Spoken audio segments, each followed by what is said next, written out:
आई, मी प्रदूषणावर संशोधन करत आहे, पण खूप वेबसाईट्स आहेत, मला काहीच कळत नाहीये. हे सर्व विश्वसनीय ऑनलाईन संसाधनांचा वापर करण्यावर आधारित आहे. मी सांगते आपण याचा वापर कसा करायचा ते. इंटरनेट संशोधनासाठी एक विस्तृत जागा आहे, पण आपल्याला ते प्रभावीपणे वापरायला हवं. ऑनलाईन संसाधनांचा वापर करून संशोधन करण्याच्या पायऱ्या काय आहेत, तर सर्च इंजिनसह सुरू करायचं. म्हणजे सर्वप्रथम आपला प्रश्न किंवा विषयातला सर्च इंजिनमध्ये टाकायचं, जसं की गुगल. उदाहरणार्थ तर शहरी भागांमध्ये हवेचे प्रदूषण आणि त्याचे आरोग्यावर होणारे परिणाम. उन्नत शोधतंत्र वापरायचं, जसे की उद्गारवाचक चिन्हाचा वापर करून अचूक वाक्य शोधणं. उदाहरणार्थ तर मुंबईतील प्रदूषण किंवा शब्द वगळण्यासाठी वजा या चिन्हाचा वापर करायचा. याचं उदाहरण म्हणजे प्रदूषण वजा पाणी. वेबसाईटची विश्वसनीयता मूल्यांकन करायची, म्हणजे सर्व वेबसाईट विश्वसनीय माहिती देत नाहीत. विश्वासार्ह स्रोत शोधायचं, जसं की सरकारी वेबसाईट .gov. विस्तार असलेल्या वेबसाईट सामान्यतः विश्वासार्ह डेटाच देतात. शैक्षणिक वेबसाईट, विद्यापीठे किंवा शैक्षणिक संस्था .education किंवा .edu यांच्या वेबसाईटवर चांगली माहिती मिळते. प्रतिष्ठित मीडिया आउटलेट्स म्हणजे BBC, टाइम्स ऑफ इंडिया किंवा द हिंदू यासारख्या न्यूज वेबसाईट विश्वसनीय असतात. वैयक्तिक ब्लॉग्स किंवा तथ्यात्मक पुरावे न देणाऱ्या स्रोतांना टाळायचं.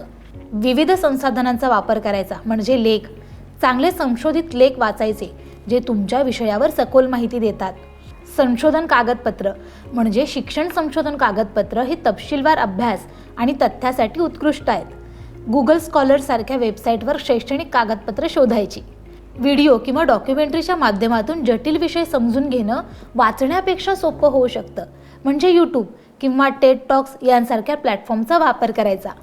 ऑनलाईन कोर्सेस म्हणजे कोर्सेरा किंवा खान अकॅडमी यांसारख्या वेबसाईटला मोफत कोर्सेस उपलब्ध आहेत, जे तुमच्या विषयावर अधिक चांगल्या प्रकारे समजून घेण्यास मदत करू शकतात. ऑनलाईन लायब्ररी डेटाबेस वापरतात.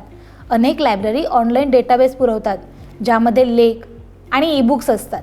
तुमच्या शाळेच्या लायब्ररी संसाधनांचा वापर करा किंवा JSTOR किंवा PubMed यासारख्या मोफत डेटाबेसचा वापर करा.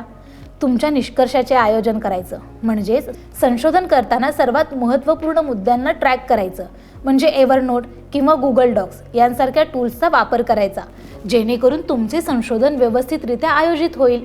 योग्य प्रकारे तुमचे स्रोत उद्धृत करायचे. विशेषतः जर तुम्ही संशोधन पेपर लिहित असाल तर झोटेरो किंवा इझीबीब यासारख्या उद्धरण टूल्सचा वापर करायचा, जेणेकरून तुम्ही मूळ लेखकांना क्रेडिट देऊ शकता. ऑनलाईन संसाधनांचा वापर करून संशोधन आणि विकास का महत्त्वाचा आहे, तर विस्तृत माहितीचा ॲक्सेस.